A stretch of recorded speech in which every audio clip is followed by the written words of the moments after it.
the refugee relocation program to actually take a stand and actually possibly get a victory. Why didn't that happen? Oh, it's unbelievable. I mean, here we are. I had four. I'm on Homeland Security Committee. We had four national security experts testify that we cannot properly check the backgrounds of anyone coming from Syria, and at the same time, we are continuing to allow people to come into America to put our families and our friends and our neighbors at risk. Let's just start doing the right thing. And when Donald Trump and I like to say this because I think this really gets at the heart of what people here in America are saying. Let's put America first for a change. We are the greatest country on this planet, but at the same time, we need to protect Americans first. Well, listen, I'm glad that you're in Congress protecting Americans first on this issue and many other issues. Good luck to you in your election futures. I'm sure that you're getting ready to go back to the 11th and start communicating this message to them. It's probably a message that you were voted in on in the first place, That's right? how I got here. I came from a district that is 2-1 Democrat, and it just shows you how deep, people feel, how strongly they feel about issues that affect their families and their jobs. And if more politicians did that, they wouldn't have to worry about re-election. If I don't get elected again because I stood up for what I believe in, I'll be happy to go back to Hazleton and find another job. But I worry about my children, grandchildren, and what America will look like. And that's what you call an elected official working behind enemy lines. Congressman Barletta, thank you so much for coming down, and we'll see you down the road. Thank you. Good to talk to you. And that was Congressman Lou Barletta from last summer, discussing sanctuary cities with us and immigration reform. We're going to be doing a lot more of that this summer when we return to the Federation for American Immigration Reform's Hold Their Feet to the Fire radio row. More on that in the weeks and months to come. Time for our first break, but when we come back, we'll be talking FISA and what President Trump should be doing, according to our good friend Van Hipp. Gene Berardelli, Behind Enemy Lines. We'll be back right after these brief words. If you're a long-time listener of the show, or maybe this is your first time listening, you can probably tell that me and the gang here, we like to have our share of fun, whether it's on or off the air. We talk about 2-drink minimum radio and no medication Wednesdays or whatever day it may be. That's why when we found the people at Less Government, More Fun, we knew it was a match made in heaven with this show. Folks, we live in a time where government is out of hand. Our founding fathers did not intend government to be all-consuming in all parts of our lives. That's why we are telling you to go to lessgovmorefun.com. Check out the website. Check out the swag. What the people want is less government, more fun. Pass it on. Make it happen. Who might you save? Your mother, your father, your husband, uncle, aunt, son. Learn FAST, F-A-S-T, the sudden signs of a stroke, and you could save. Your friend, teacher, boss. F, face drooping. A, arm weakness. S, speech difficulty. T, time to call 911. F-A-S-T. That's F, face drooping. A, arm weakness. S, speech difficulty. T, time to call 911. The sooner they get to the hospital, the sooner they'll get treatment. And that can make a remarkable difference in the recovery of your neighbor, the waiter, grandmother, grandfather. So learn FAST, the sudden signs of a stroke, then pass it on, because you never know who might save you. Your wife, your colleague. Spot a stroke fast. Visit strokeassociation.org. Brought to you by the American Stroke Association and the Ad Council. Behind Enemy Lines Radio is all about being right. No, seriously, it is. If you ever listen to Russ Gallo or me go back and forth on some issue, we always want to make sure that we remember who said what and when we said it. That's why we go to goonrecord.com. It's a brand new social media website. Challenge people on what they believe, whether it's in politics, sports, entertainment, finance, whatever. There's a category for you at goonrecord.com. Check it out right now. Tell us, what do you stand for? It's time for you to go on record. Behind Enemy Lines. Back on the air. Gene Berardelli, back behind Enemy Lines. Joining me on the line right now. Always phenomenal to have on the show. I gotta use superlatives because this man has been on Behind Enemy Lines more as a guest than any other person in history. Our good friend Van Hipp. Van, great to have you on. Gene, thanks for having me, and we're going to keep that streak going, hopefully. Oh, absolutely. We got to keep it going. At least twice a year. That's what I need from you, Van. So listen, let's talk very quickly about, recently you were on Cavuto last week. I mean, listen, I don't mind you going on other shows as long as it's, taped on, video and stuff. So you can do that.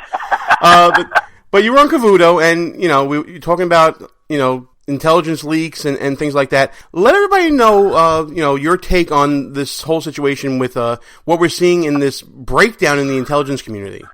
Well, first of all, what Devin Nunes disclosed, the House Intelligence Chair, Gene, I think is a big deal.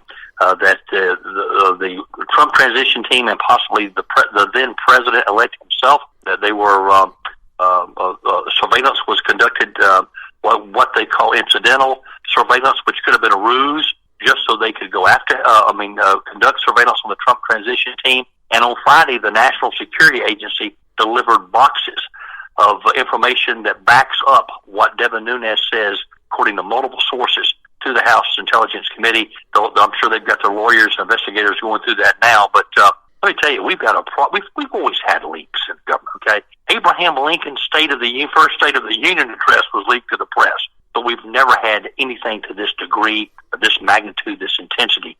And I called for two things. I did this on Neil Cavuto's show. Number one, I think the president should offer cash rewards for honest people in the government, loyal employees who come forward with information that leads to the prosecution and conviction of disloyal employees in our government who leak classified information. That is a crime. We need to offer cash rewards. That's been an effective tool of law enforcement for years. And the last thing that I think the president needs to do, and hope he does, is appoint the President's Intelligence Advisory Board. Obama didn't use it. Eisenhower started it. It's a great tool. He needs a strong chairman and members who know intelligence, who cannot be co-opted by the federal bureaucrats, and who can think outside the box and come up with the reforms that we need today in the intelligence community. Van, could this be a rogue employee or employees acting alone, or do you believe, as I do, that this has been a coordinated effort to leak this information with the intent of harming the Trump administration?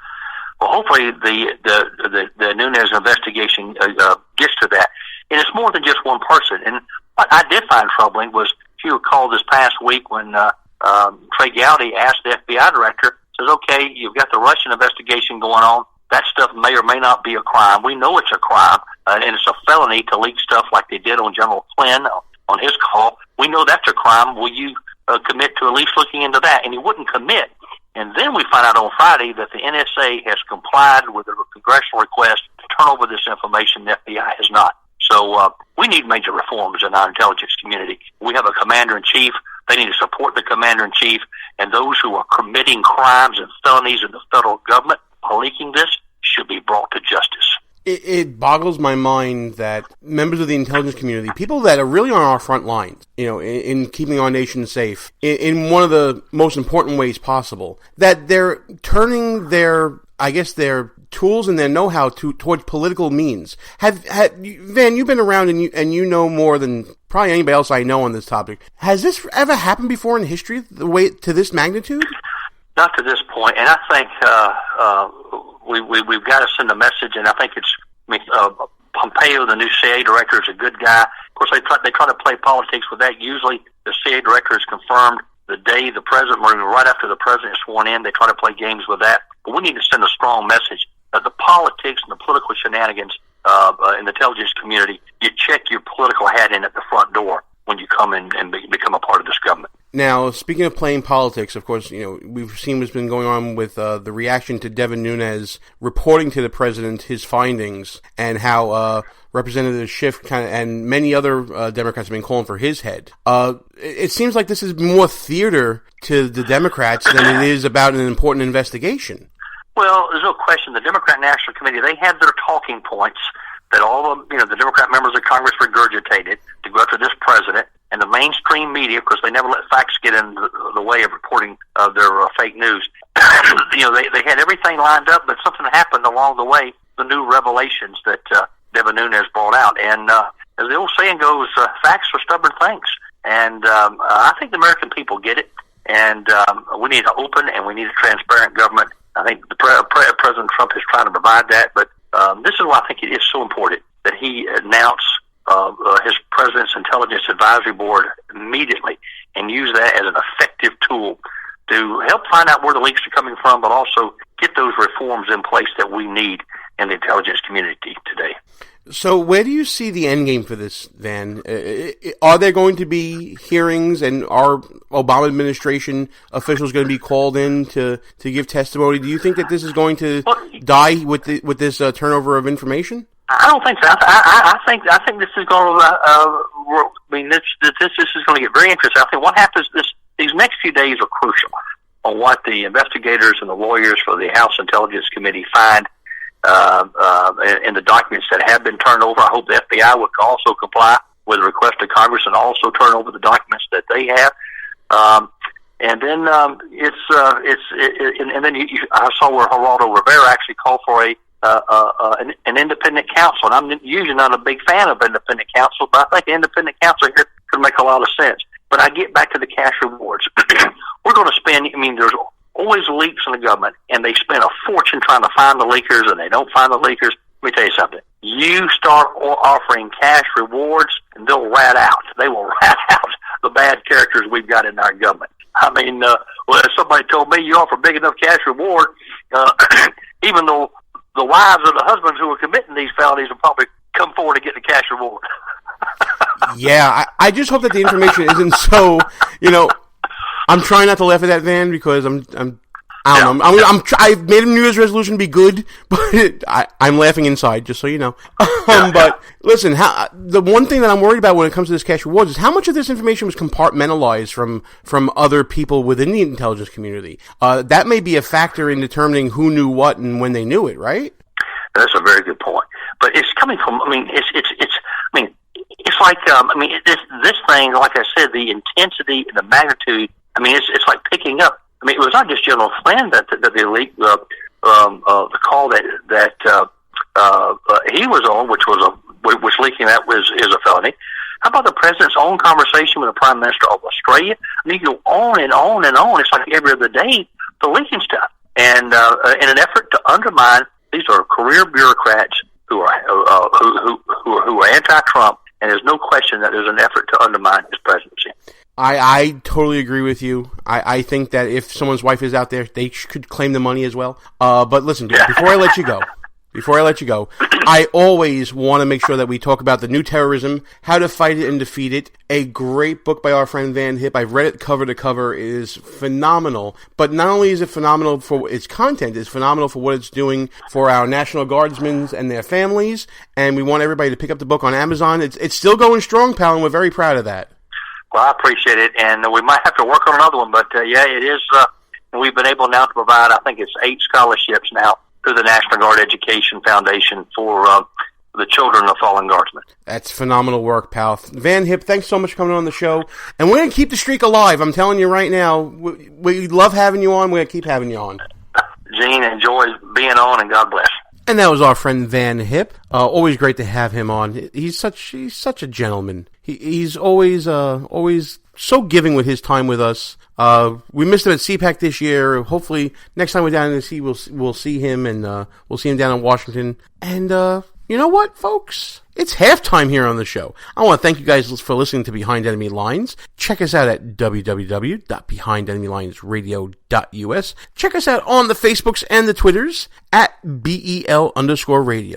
And if you miss any part of this show, when we broadcast normally live Tuesdays, 10 p.m. Eastern Time on Spreaker, although we haven't been doing that too much lately, we hope that you check us out on one of our rebroadcast outlets, including WJHC 107.5 FM in beautiful Jasper, Florida, WDDQ 92.1 FM, Adel, Georgia, WLBB 1330 AM, Carrollton, Georgia, all part of the Red Nation Rising Radio Network. You can check us out at ICRN, the Internet's conservative radio network. You can check us out at High Plains Talk Radio and Sackheads Media, KLRN Radio, and of course, Lanterns.buzz, the Lanterns Radio Network. But if you miss any of the rebroadcasts, for whatever reason it may be, got something better to do, I don't know, You can always check us out as a podcast. We're on Spreaker, Stitcher, TuneIn, Podbay, Player FM. You can find us on iTunes. You can discover us on Google Play Podcasts. Of course, always on iHeartRadio as a podcast. SoundCloud as well.